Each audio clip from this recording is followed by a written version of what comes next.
राधे राधे। अगर आपके एग्जाम से पहले ये वीडियो आपके पास पहुंचा है तो आप एक लकी पर्सन हो। आज का पेपर होने वाला है HD06 का 100% पेपर इसी वीडियो के अंदर से आने वाला है। मैं सिर्फ और सिर्फ अंडर 30 मिनट के अंदर आपकी पूरी की पूरी बुक समझा दूंगा, क्योंकि बुक से पार आपका एक भी क्वेश्चन नहीं आएगा। ठीक है, बुक से बाहर कुछ नहीं आने वाला है। तो मैं आपके 30 मिनट के अंदर अंदर एक अध्याय से लेकर 18 अध्याय तक पूरा का पूरा संक्षेप के अंदर वर्णन बता दूंगा। उससे बाहर आपका एक भी क्वेश्चन नहीं आएगा। शुरुआत से पहले ही मैं आपको बताता हूँ, 2 बातों का विशेष ध्यान रखना। फर्स्ट बात तो इस वीडियो को पूरा देखना, एक भी मिनट स्किप मत करना। अगर समझ में ना आए, वीडियो बोरिंग लग सकता है, फिर भी इसको पूरा देखना, क्योंकि एक अध्याय जो समझ में नहीं आएगा ना, वो 5वें अध्याय तक जाते हुए समझ में आ जाएगा। पूरी बुक समझोगे तभी कुछ काम बन पाएगा। मैं बिना टाइम वेस्ट किए शुरू करता हूँ आपका अध्याय 1। उससे पहले जान लेते हैं आपकी बुक के बारे में। आपकी बुक का नाम है हिंदी भाषा एवं परियोजनामूलक हिंदी। सबसे पहले तो जानेंगे हिंदी भाषा क्या है, और दूसरे बारे में जानेंगे परियोजनामूलक हिंदी क्या है। तो मैं आपको बता दूं, हिंदी भारतीय एक प्रमुख भाषा है और उसे भारत की राजभाषा के रूप में सामान्य मान्यता प्राप्त है। हिंदी का विकास पिछले 1000 वर्षों से हो रहा है। आदिकाल से मध्यकाल और आधुनिक काल में भी विभाजित किया गया था। ठीक है, हिंदी की मुख्य बातें जानेंगे। उससे पहले बता देता हूँ परियोजनामूलक हिंदी क्या होती है। ठीक है, परियोजनामूलक हिंदी वो होती है जो व्यावसायिक क्षेत्रों में, औद्योगिक क्षेत्रों के अंदर उपयोग की जाती है। हिंदी भाषा के बारे में प्रमुख तत्व कौन कौन से? एक तो राजभाषा, इसको 14 सितंबर 1949 को राजभाषा के रूप में स्वीकार किया गया। बोली जाने वाली भारत की सबसे बड़ी भाषा है जो है हिंदी है, मतलब सबसे ज़्यादा बोली जाने वाली हिंदी भाषा है। विश्व में स्थान इसका 3रा है। लिपि इसकी देवनागरी है। विकास पिछले 1000 वर्षों से हो रहा है। आधुनिक हिंदी के जनक किसे माना जाता है? भारत तेंदु हरिश्चंद्र को माना जाता है। ठीक है, और महावीर साहब को भी माना जाता है। इंटरनेट में इसका उपयोग महत्वपूर्ण है, लोकप्रिय बनती जा रही है। अन्य नाम इसका एक हिंदुस्तानी भाषा भी कहते हैं लोग। ठीक है, भाषा परिवार कौन सा है? हिंदी इंडो ईरानी भाषा का परिवार से संबंधित रखता है। विदेशों में भी इसका उपयोग बड़ी संख्या में कर रहे हैं। परियोजनामूलक हिंदी का अर्थ क्या होता है? उपयोगितावादी या कार्यात्मक हिंदी।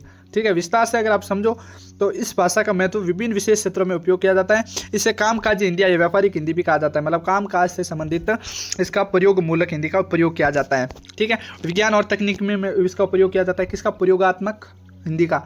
कानूनी और न्याय के, जैसे दस्तावेज हो गए, अदालत हो गई, कार्यवाही, कानूनी कार्रवाई से रिलेटेड।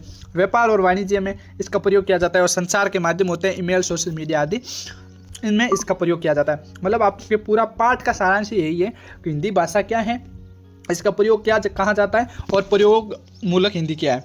ठीक है, अब हम जानते हैं आपके और कहाँ का प्रयोजनमूलक हिंदी का प्रयोग होता है। ठीक है, कानून और न्याय, व्यापार, वाणिज्य, संचार, प्रशासन में। और परियोजनामूलक हिंदी का उपयोग करने से भाषा अधिक सटीक और प्रभावी होती है, जिससे विभिन्न क्षेत्रों में काम करना आसान हो जाता है। मैं आपको फिर बता देता हूँ, आपका इससे बाहर एक भी क्वेश्चन नहीं आएगा। अब हम आपके एक अध्याय से लेकर 18 अध्याय के बीच में सब कुछ समझते हैं। सबसे पहले बता देता हूँ, अध्याय के नाम से आपको पता चल जाना चाहिए कि इस पाठ के अंदर क्या समझने वाले हैं और एग्जाम के अंदर कौन से क्वेश्चन आने वाले हैं। भाषा की अवधारणा, हिंदी का उद्भव और विकास एक विस्तृत विषय है। संक्षेप में, हिंदी भाषा संस्कृत से विकसित हुई है और इसका इतिहास लगभग 1000 वर्ष पुराना माना जाता है। सबसे पहले जानेंगे भाषा की अवधारणा। भाषा मनुष्य द्वारा विचारों और भावों को व्यक्त करने का एक माध्यम है। ये विचारों के आदान प्रदान का एक साधन है, जिसके द्वारा मनुष्य समाज में एक दूसरे से जुड़ता है। भाषा ध्वनि और शब्दों और व्याकरण के नियमों से मिलकर बनती है। अब जानते हैं हिंदी का उद्भव और विकास। संस्कृत से इसका विकास हुआ है। ठीक है, दूसरा है प्राकृतिक और अपभ्रंश का योगदान। प्राकृतिक भाषाओं का भी योगदान रहा है। आदिकाल 3रा, यानी पिछले 1000 से 1500 ईस्वी तक भी हिंदी का विभिन्न रूपों में डिंगल और पिंगल भाषाओं में, देवनागरी लिपियों में विकसित हुआ है। मध्यकाल से भी इसका विकसित और उद्भव हुआ है।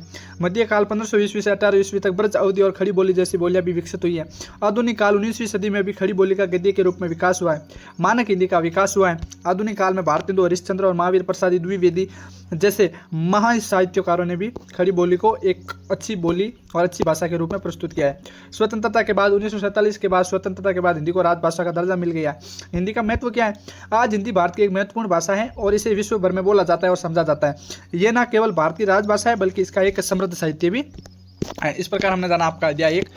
अध्याय 1 के अंदर हमने क्या बता, हिंदी भाषा की अवधारणा एवं उसके उद्भव और विकास के बारे में। अब दूसरे अध्याय के अंदर हम पढ़ेंगे देवनागरी लिपि की विशेषताएं और मानकीकरण। देवनागरी लिपि जैसे हिंदी, मराठी, नेपाली और संस्कृत जैसी कई भाषाओं को लिखने के लिए प्रयोग किया जाता है। प्रत्येक अक्षर एक विशिष्ट ध्वनि से मेल खाता है। देवनागरी लिपि में वर्णों को एक विशिष्ट क्रम में व्यवस्थित किया जाता है, उसे क्या कहते हैं? हम देवनागरी लिपि कहते हैं। हिंदी, संस्कृत जैसे भाषाएं, उनकी भी लिपि देवनागरी ही है। देवनागरी लिपि की विशेषता क्या है? ध्वनात्मकता, ये ध्वनि को प्रकट करता है। दूसरा वैज्ञानिक वर्णमाला, वर्णों को वैज्ञानिक क्रम में व्यवस्थित किया जाता है। तीसरी सबसे बड़ी विशेषता है, इसको देवनागरी लिपि को बाएं से दाईं तरफ लिखा जाता है। दौड़े हाथ टू जीवने हाथ की तरफ लिखा जाता है। अधिक चिन्हों का संपन्न है। देवनागरी लिपि में प्राचीन भारतीय भाषाओं की लिपि संस्कृत, प्राकृत, पाली, इनके ही जैसी सेम देवनागरी लिपि को भी उपयोग किया गया हिंदी भाषा के अंदर। एक ध्वनि एक संदेश, यानी जो शब्द लिखा गया उसे ही हम पढ़ सकते हैं। ठीक है, अब समझे देवनागरी लिपि का मानकीकरण। देवनागरी लिपि के मानकीकरण का अर्थ है भाषा में एक रूपता लाने के लिए वर्तमान व्याकरण के नियमों को निर्धारित करना। ये PDF आपको कैसा मिलेगा? 18 लेसन का समरी एंड मॉडल पेपर। उनके लिए हमने 99 फीस रखी है। डिस्क्रिप्शन के अंदर मोबाइल नंबर होंगे, वहाँ से कॉन्टैक्ट कर सकते हो। अगर फ्री में चाहिए या कैसे मिलेगा तो मैं वीडियो के अंत तक बता दूंगा। ठीक है, देवनागरी लिपि का मानकीकरण का अर्थ है भाषा में एक रूपता लाने के लिए वर्तनी व्याकरण के नियमों को निर्धारित करना। मानकीकरण के प्रयास 20वीं सदी से शुरू से हो गए हैं। इसका मुख्य रूप से उद्देश्य क्या था मानकीकरण का? देवलिपि का भाषा में एक रूपता लाना, कंप्यूटर और तकनीकी उपयोगी में आसानी करना, शिक्षा और संचार में एक रूपता लाना। ठीक है, मानकीकरण के प्रयासों में यूनिकोड का विकास, विशेष चिन्हों का निर्माण और वर्तनी के नियमों का निर्धारण भी शामिल है। अब समझेंगे हम आपके तीसरे अध्याय के बारे में। दूसरे के अंदर हमने देवनागरी की लिपि की विशेषताएं समझी। ठीक है, एंड विशेषताओं के साथ साथ हमने इसका प्रचलन भी समझा। अध्याय 3 है हिंदी भाषा की प्रमुख बोलियां कौन कौन सी? हिंदी भाषा की प्रमुख 5 बोलियां हैं। पश्चिमी हिंदी, पूर्वी हिंदी, बिहारी हिंदी, राजस्थानी हिंदी एवं पहाड़ी हिंदी। पश्चिमी हिंदी के अंदर हरियाणी, ब्रज भाषा, कन्नौजी वगैरह आती है। पूर्वी हिंदी के अंदर अवधी, बघेली आती है। बिहारी के अंदर भोजपुरी आती है, मैथिली आती है। राजस्थान के अंदर आपने मारवाड़ी आवे, जयपुर आवे, मालवी आवे। पहाड़ी हिंदी में कुंजानी और गढ़वती भी शामिल है। यह है हमने बोलिया। इन अलावा और भी काफ़ी सारी है, नागपुरी, खोरटा वगैरह। ठीक है, अब समझते हैं चौथा अध्याय। चौथा अध्याय के अंदर है आपका राजस्थानी भाषा और उसके प्रमुख बोलियां कौन कौन सी हैं। राजस्थानी भाषा जो कि भारत के राजस्थान राज्य में बोली जाती है, एक इंडो आर्यन भाषा है और इसकी कई प्रमुख बोलियां हैं। अलग अलग जगह अलग अलग बोलियां। जैसे प्रमुख राजस्थानी बोलियां में देखो मारवाड़ी, जगह आप जोधपुर, बाड़मेर और जैसलमेर वाला लोग बोलो। मेवाड़ी, उदयपुर और चित्तौड़गढ़ डाला बोले। डूंडाड़ी, अजमेर और जयपुर कनाड़ा। मेवाती, अलवर और आसपास वाले लोग बोलते हैं। हड़ौती, कोटा बूंदी वाले बोलते हैं। शेखावटी, सीकर, झुंझुनू वाले बोलते हैं। वागड़ी दक्षिण राजस्थान में बोली जाती है। मालवी मालवा क्षेत्र में बोली जाती है, जो मध्य प्रदेश से चिपका हुआ क्षेत्र है। निमड़ी दक्षिण राजस्थान में बोली जाती है। इसके अलावा कई अन्य बोलियां भी हैं जो राजस्थान के विभिन्न क्षेत्रों में बोली जाती है, जैसे कि अहिरटी, रंगड़ी और सोंदावड़ी। राजस्थान भाषा का साहित्य डिंगल नामक एक प्राचीन रूप में लिखा गया है, जो प्राचीन भारतीय राजस्थान और नागरिक लिपि में भी लिखा गया है। अब समझेंगे हम अध्याय 5। अध्याय 4 के अंदर हमने पढ़ लिया था भारतीय राजस्थानी समूह प्रमुख बोलियों के बारे में। अध्याय 9 सामान्य हिंदी, साहित्य हिंदी तथा प्रयोजनात्मक हिंदी के अंदर अंतर स्पष्ट करना और इनके बारे में जानना है। सबसे पहले बताता हूँ, सामान्य हिंदी वो भाषा है जिसका उपयोग दैनिक जीवन में आम बातचीत और विभिन्न संदर्भों में करते हैं। मतलब सामान्य हिंदी बा है जगह आप पर डे आम बोल चाल के अंदर उसका प्रयोग करते हैं। एंड परियोजना मूलक हिंदी क्या है? परियोजना मूलक हिंदी विशिष्ट कार्य, विशिष्ट उद्देश्यों के लिए किया जाता है, जैसे विज्ञान, तकनीकी और विधि संचार के लिए। ठीक है, अब सामान्य हिंदी की प्रमुख विशेषताएं पढ़ते हैं। ये भाषा का एक रूप है जिसका उपयोग हम सामान्य बोलचाल और दैनिक जीवन में करते हैं। इसमें भावों की अभिव्यक्ति, भाषा की शुद्धता और बनावट में अधिक महत्वपूर्णता होती है। इसमें सहज और स्वाभाविक होता है और वक्ता अपनी सोच को व्यक्त करने पर अधिक ध्यान देता है। परियोजना मूलक क्या है? इसका उपयोग विशिष्ट उद्देश्यों के लिए किया जाता है, जैसे विज्ञान, तकनीकी, विद्या और संचार। और इसमें शब्दावली, वाक्य संरचना, भाषा का प्रयोग उद्देश्यों के अनुसार विशिष्ट होता है। उदाहरण के लिए देखो, अगर सामान्य हिंदी के अंदर हम किसी भी बात को कहेंगे तो आज मौसम बहुत सुहाना है, लेकिन परियोजना मूलक हिंदी के अंदर क्या होगा? इस मशीन को चलाने के लिए पहले पावर बटन दबाएं, मतलब फैक्ट। ठीक है, अब इसका निष्कर्ष पढ़ते हैं। सामान्य हिंदी और परियोजना मूलक हिंदी दोनों ही हिंदी भाषा के रूप हैं, लेकिन इनके उपयोग और उद्देश्य अलग अलग हैं। सामान्य हिंदी दैनिक जीवन की भाषा है, जबकि परियोजना मूलक हिंदी विशिष्ट उद्देश्यों के लिए प्रयोग की जाने वाली भाषा है। अब समझते हैं साहित्यिक हिंदी के बारे में। साहित्यिक हिंदी क्या है? ये वह हिंदी है जैसे साहित्य की कविता, कहानी, नाटक और निबंध आदि लिखने के लिए उपयोग की जाती है। साहित्य हिंदी के प्रमुख पहलू कौन कौन से? पहली है साहित्यिक भाषा, दूसरी है विशिष्ट प्रयोजन, तीसरा है विभिन्न शक्तियाँ, चौथा है विकास, पांचवा है उदाहरण, छठा है साहित्यिक हिंदी का महत्व क्या क्या है वो जानते हैं। सांस्कृतिक संरक्षण, ज्ञान और मनोरंजन में, भाषा का विकास में, पहचान और गौरव के अंदर। ठीक है, इसके अंदर हमने क्या जाना? इस पार्ट के अंदर हमने आपके जाना हिंदी साहित्य के बारे में। ठीक है, कहाँ विकास होता है और क्या क्या चीज़ें। अब समझेंगे आपके छठा क्वेश्चन। छठा क्वेश्चन है प्रयोजन मूलक हिंदी की आवश्यकता और उसके विविध रूप बताइए। प्रयोजन मूलक, पहले क्या पढ़ा था हमने? पहले पढ़ा था प्रयोजन मूलक हिंदी के बारे में, और अब इसकी आवश्यकता और उसके विविध रूप के बारे में जानेंगे। ठीक है, ये भाषा को विशिष्ट क्षेत्रों जैसे कि कार्यालय, विज्ञान, तकनीकी और वाणिज्य में प्रभावी ढंग से उपयोग करने में सक्षम बनाता है। कौन? परियोजना मूलक हिंदी। परियोजना मूलक हिंदी की आवश्यकता कौन सी है? विशिष्ट क्षेत्रों में प्रभावी संचार, मतलब कानूनी दस्तावेज, वैज्ञानिकों और व्यावसायिक क्षेत्रों में इसका प्रभाव होता है। रोजगार और आर्थिक विकास, परियोजना मूलक हिंदी का ज्ञान छात्रों को विभिन्न क्षेत्रों में नौकरी के अवसर प्रदान करता है और देश की आर्थिक स्थिति में भागीदारी में सहयोग करता है। तीसरा है भाषा का मानकीकरण, ये हिंदी भाषा के मानकीकरण में मदद करता है। चौथा है अनुवाद में सहायता, परियोजना मूलक हिंदी अनुवाद को आसान बनाती है, जैसे विभिन्न भाषाओं के बीच संचार स्थापित करने में मदद मिलती है। परियोजना मूलक हिंदी के विविध रूप, कार्यालय हिंदी, मतलब जो सरकारी और गैर सरकारी कार्यालय होते हैं उनमें पत्र व्यवहार और मसौदा लेखन और रिपोर्टिंग के द्वारा इसका प्रयोग किया जाता है। दूसरा है वाणिज्य हिंदी, व्यापार वाणिज्य और व्यवसाय के संबंध में इसका उपयोग किया जाता है। तीसरा है वैज्ञानिक तकनीकी क्षेत्र में, विज्ञान और तकनीकी क्षेत्र में हिंदी का प्रयोग किया जाता है, जैसे कि सॉफ्टवेयर इंजीनियरिंग वगैरह तकनीकी दस्तावेज के द्वारा। कानूनी हिंदी, कानूनी दस्तावेज, अदालत हो गई, कार्यवाही हो गई, कानून क्षेत्र हो गई, उनमें भी हिंदी का प्रयोग किया जाता है। ठीक है, कानूनी हिंदी की भी किया जाता है। जनसंचार और विज्ञापन हिंदी में, समाचार पत्र और पत्रिकाओं, रेडियो, टेलीविजन और ऑनलाइन प्लेटफॉर्म में भी हिंदी का प्रयोग होता है। साहित्यिक हिंदी, कविता, कहानी और नाटक में उपयोग की जाने वाली भाषा है। सामाजिक हिंदी, विज्ञान, मानविकी, समाजशास्त्र क्षेत्र में भी किए जाने वाली उपयोगी है। परियोजना मूलक हिंदी का महत्व निरंतर बढ़ रहा है, क्योंकि यह हिंदी को विभिन्न क्षेत्रों में उपयोगी और प्रासंगिक बताता है। अब हमने इस वीडियो के अंदर समझा कि हिंदी भाषा का प्रयोग कहाँ कहाँ होता है परियोजना मूलक का। ठीक है, अब समझेंगे हम आपके अध्याय 7 के बारे में। अध्याय 7 है हिंदी की परियोजना मूलक शैलियाँ कौन कौन सी हैं। तो परियोजना मूलक हिंदी की प्रमुख शैलियाँ है कार्यालय हिंदी, वैज्ञानिक हिंदी, तकनीकी हिंदी, वाणिज्य हिंदी एवं साहित्यिक हिंदी है। ठीक है, कार्यालय हिंदी के अंदर वही पढ़ा हमने, पत्र, ज्ञान और रिपोर्ट आदि होते हैं। वैज्ञानिक हिंदी के अंदर सिद्धांत होते हैं, खोज होते हैं, जो वैज्ञानिक अलग अलग खोज करते हैं उसमें हिंदी भाषा का प्रयोग करते हैं। तकनीकी के अंदर कंप्यूटर बनाते हैं, इंजीनियरिंग करते हैं, चिकित्सा के क्षेत्र में हिंदी भाषा का प्रयोग होता है। वाणिज्य हिंदी में मतलब विज्ञापन, विपणन, व्यापारिक पत्र वगैरह उसमें उपयोग होता है हिंदी का। वाणिज्य हिंदी के अंदर वही विज्ञापन होते हैं जो आप ऐड देखते हो यूट्यूब पे वो वगैरह। और साहित्यिक हिंदी ये शैली साहित्य जैसे कविता, कहानी, उपन्यास और नाटक में आदि प्रयोग में ली जाती है। इसके अलावा परियोजना मूलक हिंदी में विधि, कानून, पत्रिका और सामाजिक विज्ञान आदि क्षेत्रों में भी अलग अलग शैलियां प्रयोग होती हैं। प्रत्येक शैली की अपनी विशिष्ट शब्दावली है, वाक्य रचना और शैलीगत विशेषताएं होती हैं। परियोजना मूलक हिंदी का मुख्य उद्देश्य विभिन्न क्षेत्रों में हिंदी भाषा का प्रभावी उपयोग सुनिश्चित करना होता है। इसी के साथ हमने अब जाना 7वें अध्याय के अंदर अपने परियोजना मूलक की विशेषताओं और कहाँ का उपयोग होती है। 8वां अध्याय परियोजना मूलक हिंदी का प्रमुख तत्व अनुवाद पर परिभाषित एवं प्रकार बताने। एक भाषा से दूसरी भाषा में अर्थ और भाव को सटीक रूप से स्थानांतरित करने की प्रक्रिया को क्या कहते हैं, परियोजना मूलक हिंदी कहते हैं। अब जानते हैं अनुवाद की परिभाषा। क्या क्षेत्रों, परियोजना मूलक हिंदी की अनुवाद की परिभाषा। आप अनुवाद को नहीं समझे तो इंग्लिश का शब्द बताते हो, ट्रांसलेट के बारे में पूरा बताना है। अनुवाद एक ऐसी भाषा है जिसमें लिखे या बोले गए पाठ को दूसरी भाषा में समान अर्थ और भाव के साथ पुनः स्थापित कर सके। मैं मारवाड़ी के अंदर लिखा मैं खाना नहीं खाऊं, लेकिन अगर आप हिंदी के अंदर लिखोगे मैंने खाना नहीं खाया, तो उसका अर्थ और भाव दोनों एक होना चाहिए, उसे हम कहते हैं अनुवाद की परिभाषा। अनुवाद के प्रकार कौन कौन से, शाब्दिक अनुवाद है, जो हम बोलते हैं उनका शाब्दिक, जो शब्द बोलते हैं उनका अनुवाद होता है। दूसरा भावानु अनुवाद होता है, जो हम भावनाएं उत्पन्न करते हैं उसका भी अनुवाद होता है।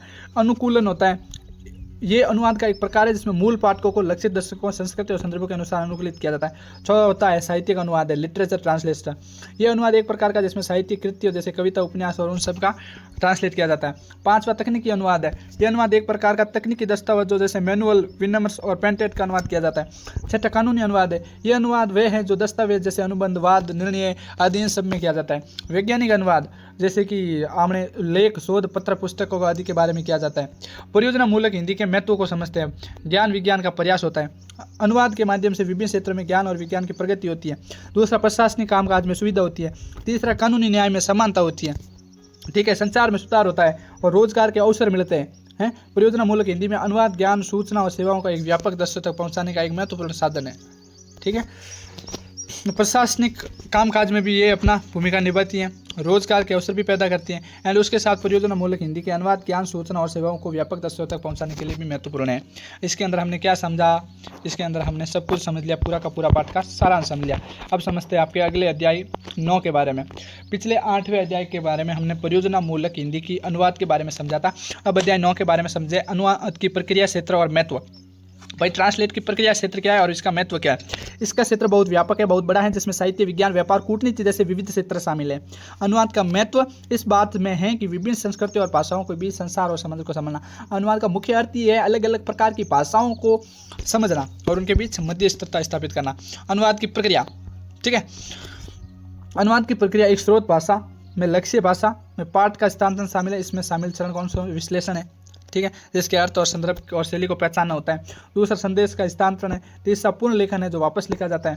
अनुवाद का क्षेत्र कहाँ है वो देखते हैं। अनुवाद का क्षेत्र वैसे तो व्यापक है, लेकिन फिर भी साहित्य का अनुवाद होता है, नाटक और कविताओं का अनुवाद होता है, तकनीकी अनुवाद होता है, वैज्ञानिक अनुवाद होता है, रिपोर्ट और वगैरह का सबका अनुवाद होता है। कानूनी जो निबंध होते हैं, समझौते, उनका भी ट्रांसलेट होता है। व्यावसायिक अनुवाद होते हैं, वेबसाइटों को हिंदी में ट्रांसलेट करते हैं वैसा, ठीक है। और कूटनीति अनुवाद होते हैं, जैसे कि भाषणों, आधिकारिक, उन सभी के बारे में वो होते हैं, अनुवाद होता है। भाषाई अनुवाद होता है, एक भाषा विभिन्न बोलियों या शैलियों के बीच अनुवाद करता है। अनुवाद का महत्व क्या है, उससे पहले आप अगर नहीं समझे तो मैं आपको बता देता हूँ। भाषा का अनुवाद किसे कहते हैं, कि अपन किसी भी चीज़ जो हमें समझ में नहीं आए उसका अनुवाद करें, वही भाषा का अनुवाद है। अनुवाद का महत्व क्या है? सांस्कृतिक आदान प्रदान होता है, ज्ञान का प्रसार होता है, व्यापार और वाणिज्य में वृद्धि होती है, और उसके साथ साथ शैक्षणिक और वैज्ञानिक प्रगति भी होती है, एवं अंतर्राष्ट्रीय संबंध में मजबूत बनते हैं ट्रांसलेट से। अब आप जाके अमेरिका के अंदर चले गए, अब अमेरिका की आपको इंग्लिश तो आती नहीं है, इसलिए आप ट्रांसलेट अनुवाद कोई आपके पास प्रवक्ता होगा वो अनुवाद करके बता सकता है ना, वही वाली चीज़ है। ठीक है, अब हम समझते हैं साथियों आपके 10वां अध्याय है संविधान में हिंदी और राजभाषा अधिनियम। साथियों मोस्ट इंपॉर्टेंट है, मैं आपको बताता हूँ, संविधान में हिंदी भाषा मुख्य रूप से 2 चीज़ याद रखनी। 1963 के अंदर राजभाषा अधिनियम पारित हुआ था और 1976 के अंदर राजभाषा नियम पारित हुआ था। ठीक है, अब समझते हैं राजभाषा में हिंदी। अनुच्छेद 341 से लेके 351 तक पूरा का पूरा राजभाषा का वर्णन किया गया है। अनुच्छेद 343 की संघ की राजभाषा के रूप में हिंदी को मान्यता देता है, देवनागरी लिपि को इसमें लिपि के रूप में निर्देशित करता है। अनुच्छेद 344 में यह राजभाषा आयोग और संसद की राजभाषा को सीमित का गठन का प्रावधान करता है, और 351 के अंदर हिंदी भाषा के विकास और प्रसार के लिए विशेष निर्देश प्रदान करता है। ठीक है, ये हमने समझ लिया आपका 10वां अध्याय। अब हम समझेंगे आपके 11वें अध्याय के बारे में। 11वां अध्याय है आपका राजभाषा हिंदी का स्वरूप एवं कार्यान्वयन। ठीक है, राजभाषा हिंदी का स्वरूप कौन सा है और इसका कार्य क्षेत्र कहाँ तक है? राजभाषा हिंदी का स्वरूप और कार्यान्वयन भारत के संविधान में नियत है। अनुच्छेद 343 के 1 अनुसार देवनागरी लिपि में लिखी गई हिंदी का संघ की राजभाषा के रूप में अपनाया गया है। ठीक है, सरकारी क्षेत्रों में किया जाता है कार्यान्वयन विभिन्न सरकारी और गैर सरकारी क्षेत्रों में किया जाता है, जिसमें शासन, विधानमंडल, न्यायपालिका और कार्यपालिका शामिल होती हैं। अब जानेंगे राजभाषा हिंदी का स्वरूप क्या है। ठीक है, जिन्हें अभी तक वीडियो को लाइक नहीं किया वो लाइक कर दें, जिनको ये PDF चाहिए वो टेलीग्राम चैनल ज्वाइन कर लेना, पहले समझ लो वीडियो को फिर पढ़ लेना। राजभाषा हिंदी का स्वरूप क्या है? संवैधानिक प्रावधान है। दूसरा, इसकी लिपि देवनागरी है। ठीक है, स्वरूप कहाँ फैला है वो बता रहे हैं। भाषा का प्रयोग, राजभाषा का प्रयोग शासन, विधानमंडल, न्यायपालिका और कार्यपालिका के कार्यों द्वारा किया जाता है। अंकों का प्रयोग, संघ के राज्य प्रयोजनों के लिए अंतर्राष्ट्रीय अंकों का प्रयोग किया जाता है। अन्य भाषाओं का प्रयोग संसद में कार्य हिंदी या अंग्रेजी में किया जाता है। अब समझते हैं राजभाषा का कार्यान्वयन क्षेत्र का है। सरकारी कामकाजों में सबसे पहले राजभाषा का प्रयोग पड़ता है। राजभाषा की कार्य समितियाँ जो भी है उसमें राजभाषा का प्रयोग पड़ता है हिंदी का। तीसरा, प्रशिक्षण कार्यक्रम है, कोई भी प्रशिक्षण से रिलेटेड कर्मचारियों का कार्यक्रम होता है उसमें हिंदी का प्रयोग होता है। पुरस्कार और प्रोत्साहन जैसे मंचों पर भी हिंदी का प्रयोग होता है। साहित्य को लिखने और पढ़ने और समझने के लिए भी हिंदी का प्रयोग होता है। वार्षिक कार्यक्रम करते हैं उसमें भी हिंदी का प्रयोग होता है। तो ये सब प्रयोग कहाँ के हो गए? ये सब प्रयोग हो गए आपके हिंदी के कार्य के अंदर। राजभाषा हिंदी के कार्य में मुख्य रूप से चुनौतियाँ कौन कौन सी है? अंग्रेजी का प्रभाव। अंग्रेजी का प्रभाव अभी सरकारी कामकाज में बना हुआ है, लेकिन वो भी हटा के अपन को हिंदी के अंदर करना है। दूसरा है हिंदी में काम करने में झिझक, कर्मचारी को हिंदी के में काम करने की झिझक नहीं होनी चाहिए। तीसरा है पर्याप्त संसाधन की कमी, हिंदी में काम करने के लिए पर्याप्त संसाधन जैसे कि टाइपर, कंप्यूटर आदि की भी कमी है हाल फिलहाल। निष्कर्ष क्या निकलता है इन सब का? राजभाषा हिंदी का कार्यान्वयन एक सतत प्रक्रिया है। सरकार और अन्य हितधारकों को मिलकर हिंदी को प्रयोग को आगे बढ़ाने के लिए प्रयास करना चाहिए। इसी के साथ आपका 11वां अध्याय होता है खत्म। अब समझते हैं 12वें अध्याय के बारे में। 12वां अध्याय है कार्यालय हिंदी की भाषा प्रकृति एवं प्रशासनिक शब्दावली के बारे में।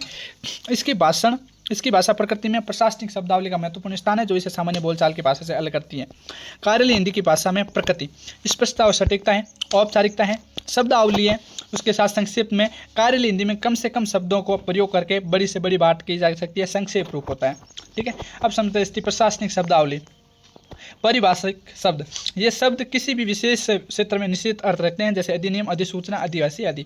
संस्कृत शब्द, क्योंकि जो हिंदी भाषा का विकास हुआ वह संस्कृत भाषा से ही हुआ है। तीसरा, अंग्रेजी शब्दों का प्रयोग, कमेंट्री, ट्रेजरी, कमीशन, इस प्रकार के जो अंग्रेजी शब्द होते हैं उन्हें प्रशासनिक हिंदी में भी अपनाया गया है। ठीक है, विशिष्ट वाक्यांश, प्रशासनिक कामकाज में विशिष्ट वाक्यांशों का प्रयोग होता है, जिससे सेवा में उपरोक्त अनुसार के क्रम में आदि।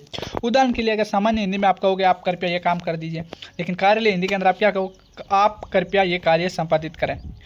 जैसे एक उदाहरण और समझते हैं, ये पत्र किसके लिए है? सामान्य हिंदी में ऐसे ही बोलते हैं ये पत्र किसके लिए है, लेकिन कार्यालय हिंदी के अंदर अगर आप जाओगे तो आपको ऐसा बोलने को पड़ेगा ये पत्र किसके प्रयोजनार्थ हैं। Are you understanding? क्या मैं आपको क्या कह रहा हूँ? निष्कर्ष, कार्यालय हिंदी एक विशिष्ट भाषा है जो सरकारी कामकाज के सुचारू रूप से चलाने के लिए आवश्यक है। इसकी भाषा प्रकृति और प्रशासनिक शब्दावली से सामान्य बोलचाल की भाषा से अलग करती है। इसके साथ आपका पाठ होता है 12वां खत्म। अब समझते हैं 13वां अध्याय के बारे में। 13वां अध्याय है आपका प्रशासनिक पत्राचार के विविध रूप में टिप्पणी लेखन। प्रशासनिक पत्राचार में विभिन्न प्रकार के पत्र और टिप्पणी लेखन शामिल हैं, जो भारतीय गैर सरकारी संगठनों में उपयोग किए जाते हैं। ठीक है, इन पत्रों में सरकारी पत्र, कार्यालय ज्ञापन, अर्ध सरकारी पत्र, परिपत्र, प्रेस विज्ञप्ति और अन्य शामिल है। टिप्पणी लेखन, जिसे नोटिंग भी कहा जाता है, एक महत्वपूर्ण प्रक्रिया है जिसमें किसी विचाराधीन मामले पर कार्रवाई करने के लिए कार्यालय कर्मचारियों द्वारा टिप्पणी लिखी जाती है। आप जानेंगे प्रशासनिक पत्राचार के विविध रूप।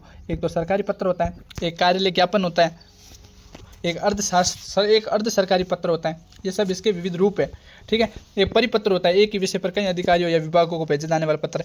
प्रेस विज्ञप्ति होती है, सरकार के निर्णयों या उपलब्धियों के व्यापक सरकार के लिए उपयोग किए जाने वाले क्षेत्र। अन्य इनके अलावा फैक्स, ईमेल, टेलीग्राम, अन्य माध्यमों से भी पत्राचार किया जा सकता है। टिप्पणी लेखन क्या है उसके बारे में पढ़ते हैं। टिप्पणी लेखन, जिसे नोटिंग भी कहा जाता है, एक महत्वपूर्ण प्रक्रिया है जिसमें किसी विचाराधीन मामले पर कार्रवाई करने के लिए कार्यालय कर्मचारी द्वारा टिप्पणी लिखी जाती है। ये एक विशेष प्रकार के कागज पर लिखी जाती है जिसे हम नोट शीट कहते हैं। टिप्पणी लेखन के मुख्य बिंदु कौन कौन से हैं? टिप्पणी व्यवहारिक भाषा में लिखी जानी चाहिए। टिप्पणी को शिष्ट और संतुलित भाषा का प्रयोग करना चाहिए। टिप्पणी में कथानक, सुझात्मक और सूचनात्मक वाक्य सांचों का प्रयोग होना चाहिए। टिप्पणी अन्य पुरुषों में लिखी जाती है। टिप्पणी में दिए गए संदर्भ में दृश्य का क्रम वही होता है जो आवृत्तियों का है, ठीक है। ये है टिप्पणी के प्रमुख बिंदु। उसके बाद हम समझते हैं टिप्पणी के उदाहरण। आवेदन किया या बताया है, नियम है, क्या जा सकता है, दी जा सकती है, इस प्रकार की टिप्पणियां करते हैं। प्रशासनिक पत्राचार और टिप्पणी लेखन दोनों ही प्रशासनिक व्यवस्था को बनाए रखने और इनके सरकारी कार्यों को सुचारू रूप से चलाने के लिए महत्वपूर्ण है। इसी के साथ आपको होता है 13वां अध्याय खत्म। अब हम समझेंगे आपका 14वां अध्याय। 14वां अध्याय मोस्ट इंपॉर्टेंट है। इसके अंदर मसौदा लेखन, बैठक, प्रतिवेदन, संक्षेपण और पल्लवन, 5 चीज़ों के बारे में जानने वाले हैं। 5 में से 5 आपको एग्जाम के अंदर देखने को मिलेगा, ये अपना वादा है। मसौदा लेखन, बैठक, प्रतिवेदन, संक्षेपण और पल्लवन हिंदी भाषा में महत्वपूर्ण लेखन और संचार कौशल है। मसौदा लेखन जैसे ड्राफ्टिंग कहते हैं, अब नहीं समझोगे ड्राफ्टिंग है, हिंदी कौन समझे, हमको तो इंग्लिश आती है। इंस्टाग्राम रील्स के अंदर जो ड्राफ्ट के अंदर सेव करते हैं उसे कहते हैं ड्राफ्ट, हिंदी में उसे कहते हैं मसौदा लेखन, जिसे हम एडिट कर सकते हैं बाद में, ठीक है।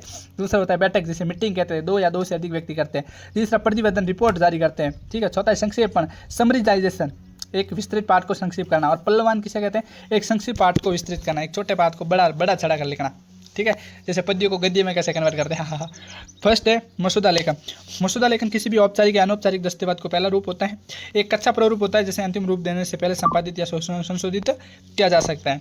दूसरा है बैठक, मीटिंग बैठक 2 या 2 से अधिक लोगों के बीच एक औपचारिक या अनौपचारिक सभा होती है जहाँ किसी विषय पर चर्चा और निर्णय लेने की क्षमता होती है। बैठकों का विचारों का आदान प्रदान होता है और समस्याओं का सॉल्यूशन होता है।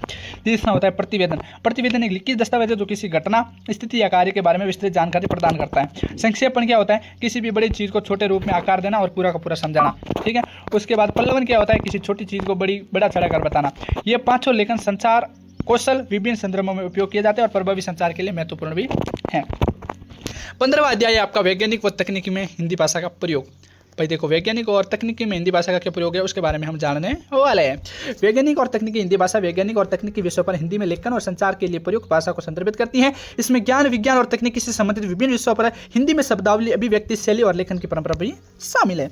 वैज्ञानिक और तकनीकी हिंदी भाषा के पहलू कौन कौन से? सबसे पहले है शब्दावली, दूसरा है अभिव्यक्ति शैली, तीसरा है लेखन और परंपराएं, चौथा है अनुवाद, 5वां है प्रयोजनमूलक हिंदी, 6वां है मानकीकरण, 7वां है वैज्ञानिक और तकनीकी हिंदी भाषा का महत्व क्या है।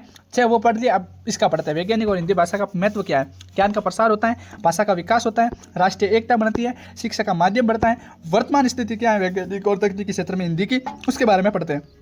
वैज्ञानिक और तकनीकी क्षेत्र में हिंदी का विकास हुआ है, लेकिन अभी भी इसमें और सुधार की गुंजाइश है। हिंदी में वैज्ञानिक और तकनीकी लेखन को बढ़ावा देने के लिए और प्रयास करने की आवश्यकता है। अनुवाद और शब्दावली विकास के क्षेत्र में और अधिक काम करने की आवश्यकता है। अब हम जानेंगे वर्तमान स्थिति। वैज्ञानिकी और तकनीकी क्षेत्र में हिंदी का विकास हुआ है, लेकिन अभी भी इसमें और सुधार की गुंजाइश है। हिंदी में वैज्ञानिक और तकनीकी लेखन को बढ़ावा देने के लिए और प्रयास करने के लिए आवश्यकता है। अब इसका पढ़ते हैं हम निष्कर्ष। वैज्ञानिक और तकनीकी हिंदी भाषा ज्ञान, विज्ञान और प्रौद्योगिकी के क्षेत्र में हिंदी के महत्व को दर्शाती हैं। इसके विकास और उपयोग को बढ़ावा देना ज्ञान के प्रसार, भाषा के विकास और राष्ट्रीय एकता के लिए भी आवश्यक है। अब हम क्या आपके समझेंगे 16वां अध्याय।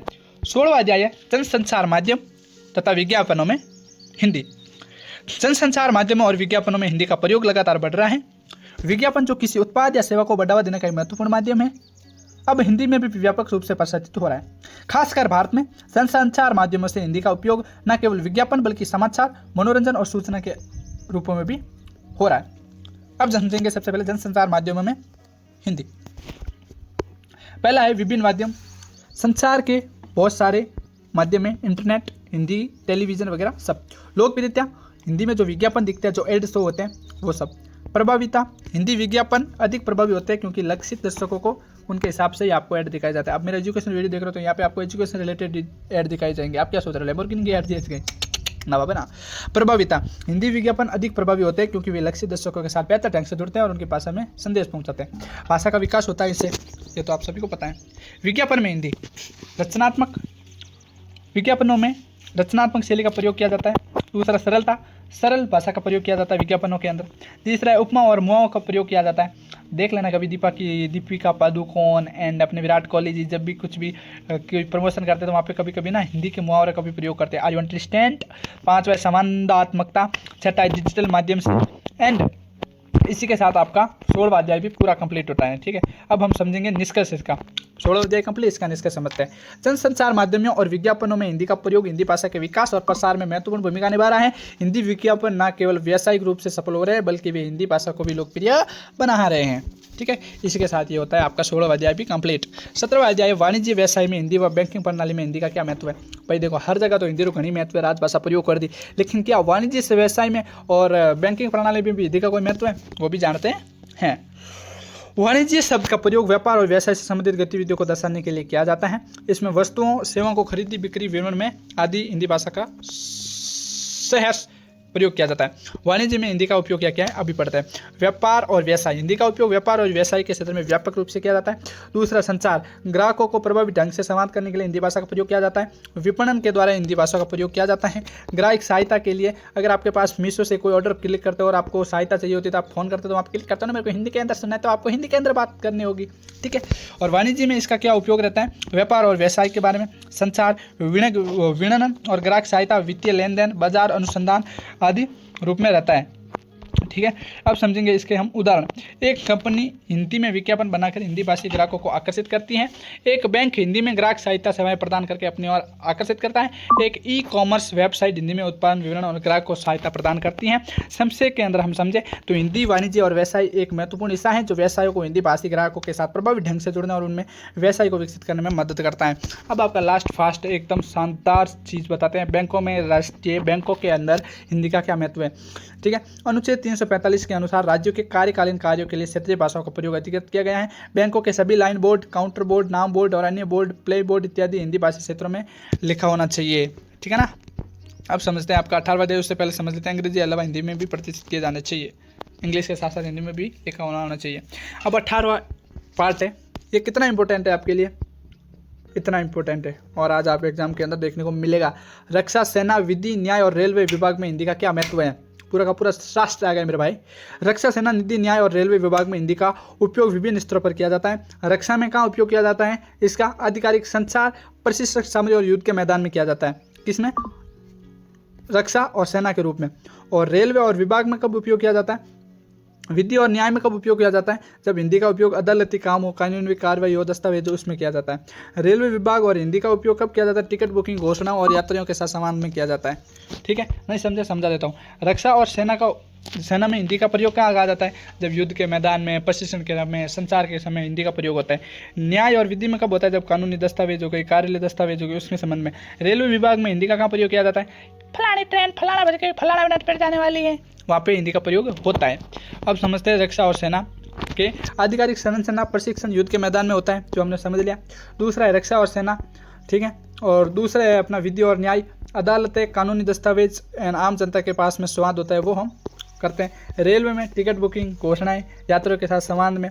अन्य उपयोगी वेबसाइट जैसे सरकारी वेबसाइट और प्रकाशन, शिक्षा, मीडिया आदि के रूप में भी किया जाता है। संक्षेप के अंदर अगर बताऊं तो संक्षेप में हिंदी का उपयोग रक्षा, सेना, विधि, न्याय और रेलवे विभाग में विभिन्न स्तरों पर किया जाता है ताकि इन क्षेत्रों में काम का सुचारू रूप से चल सके और आम जनता आसानी से इन जानकारियों को प्राप्त कर सके। इसी के साथियों, हमने आपके 18 अध्यायों के बारे में पूरा का पूरा संक्षेप के अंदर पूरा का पूरा वर्णन पढ़ लिया है। अगर आपको एक ये PDF एंड एक मॉडल पेपर का PDF चाहिए तो फटाक से टेलीग्राम चैनल की लिंक है, नीचे ज्वाइन कर लो और वहाँ से मेरे को ले सकते हो, नहीं तो आपको नीचे आपको नंबर मिल जाएंगे मेरे पर्सनल व्हाट्सअप, वहाँ से 99 रुपये पे करके इसे पढ़ सकते हो। Thanks for watching this video. अपने दोस्तों के साथ वीडियो शेयर करना। बाय बाय, जय हिंद, love you my all guys, bye.